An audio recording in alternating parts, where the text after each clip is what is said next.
The air in my courtroom that day was already thick, like a summer blanket you can't shake off. I was sipping iced coffee, trying to stay cool, trying to prepare for what I knew would be a storm. And then he walked in. Sheriff James "Big Jim" Reynolds. Tall, broad, every inch the man who believed he owned the world. He didn't just walk, he swaggered, like the entire courthouse belonged to him. I had barely opened my mouth when he spoke, his voice booming over the murmurs of the gallery. "I don't stand for city judges," he said, smirking, "I am the High Sheriff. You can take your gavel and shove it." The room froze. His deputies, 3 of them, arms crossed, tactical vests glinting under the harsh courthouse lights, were positioned like bouncers at some nightclub. They blocked the doors, keeping the public at bay. Mothers, students, elderly men, all waiting for hearings, all trapped outside. And Reynolds? He leaned back in his chair, picking at a wooden toothpick, utterly relaxed, as if this were a baseball game instead of a trial. I took a deep breath and looked toward the back row. There, sitting quietly, was Arthur Penhaligon. A 60-year-old Marine veteran, widower, hands rough and scarred from a lifetime of work, clutching a folded American flag in his lap. He didn't know it yet, but the man standing at the front of the room had already decided to take from him something far more than a car. He had decided to take a part of his life. And yet, something about the way Reynolds carried himself didn't fool me. I had seen arrogance like this before, men who thought a badge made them untouchable. But every gesture he made, the lazy smile, the tilt of his cowboy hat, the way he ignored the courtroom, was a thread, and I intended to pull it. He thought he could intimidate everyone, but he didn't know who was watching. If you were in that courtroom, facing a man like Reynolds, what would you do? Comment below and tell me where you're watching from. Add a "Merry Christmas" if you're feeling festive. Let's see how far courage can reach. Reynolds wasn't just a man in a uniform. He was a walking declaration that power had corrupted him completely. He had been sheriff for 20 years, and in all that time, he had made sure everyone knew he was untouchable. He wore his cowboy hat indoors, drove a surplus military tank to local parades, and ran his county like a lawless kingdom in the Wild West. People whispered stories about him. He once threatened a town councilman for questioning his methods. He was known for seizing property under civil asset forfeiture laws, and most famously, he had a political reach that made even state officials uneasy. Today, he was showing the courtroom exactly why those whispers existed. He leaned back in his chair, feet sprawled, badge gleaming like a taunt. His deputies flanked him, mirrors of his arrogance. He wasn't here to answer questions or defend himself, he was here to perform. Yet beneath the swagger, I could see the gears turning. Reynolds had a plan, a way to manipulate the law to his benefit. And it was personal. It involved a car, a prized possession, something the sheriff intended to claim as his own without consequences. Little did anyone know, the plan he had carefully orchestrated was about to backfire in a way even he could not imagine. Arthur Penhaligon wasn't a man who sought attention. He had lived a life of service, of quiet sacrifice, and yet here he was, sitting in the courtroom, clutching a folded flag, unaware that everything he had built was about to be threatened. He had been a Marine, decorated, disciplined, a man who had faced danger head-on. But no combat, no battlefield, had prepared him for the arrogance of a man like Reynolds. Arthur had lost his wife, lost his home, and yet he had restored something beautiful from the ruins, a cherry-red 1969 Mustang Fastback. Every bolt, every wire, every piece of polished chrome had been touched by his hands over a decade of work. That car wasn't just metal, it was memory, it was home, it was pride. And Reynolds wanted it. Not for its history, not for its beauty, but because he could.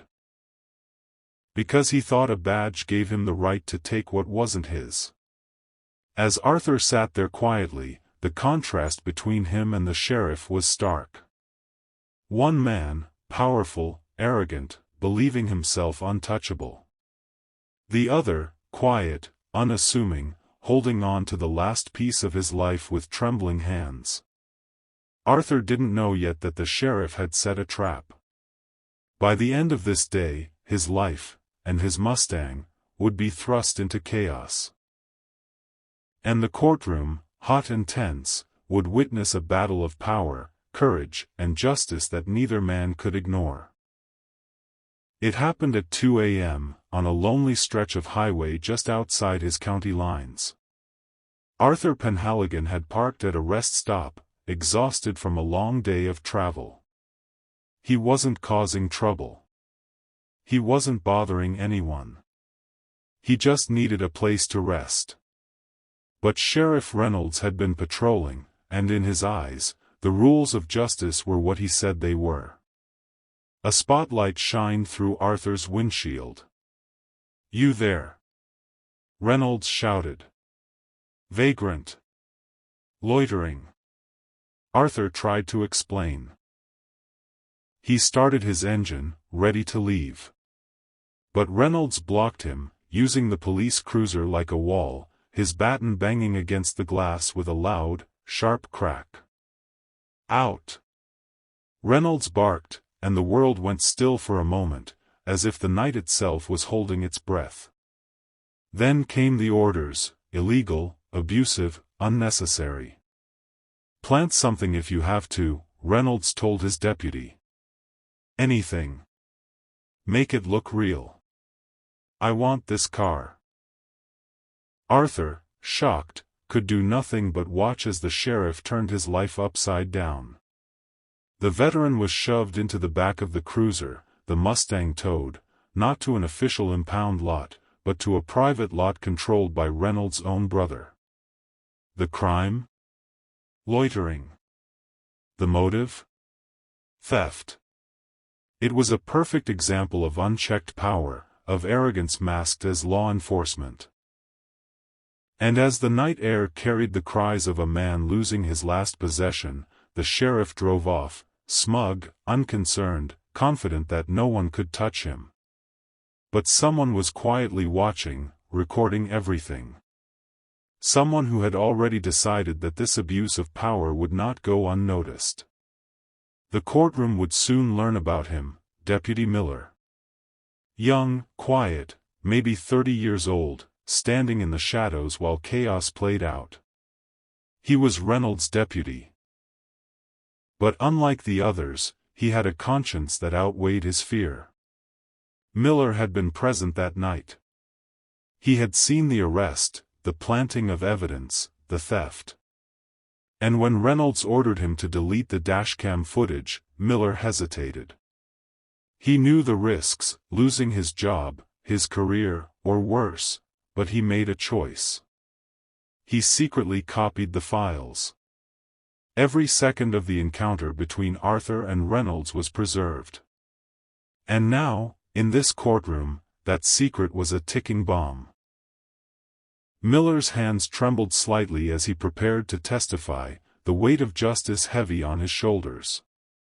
One wrong move and Reynolds could crush him. But Miller's courage held firm. He knew that exposing the truth would finally stop the sheriff's reign of arrogance. The dashcam was about to be revealed in court. Reynolds had no idea the secret witness existed. The courtroom was packed, air thick with anticipation. I adjusted my robe and microphone, taking a steadying breath. Reynolds leaned back in his chair, smirking, clearly enjoying the attention. "I don't have to answer you," he said. "I answer to the people." I ignored him, focusing instead on the silent spectators and the victim, Arthur. The tension was palpable, you could hear a pin drop. "Sheriff Reynolds," I began, voice firm.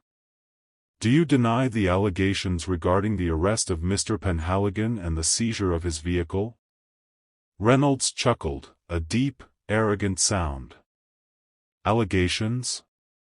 I enforce the law.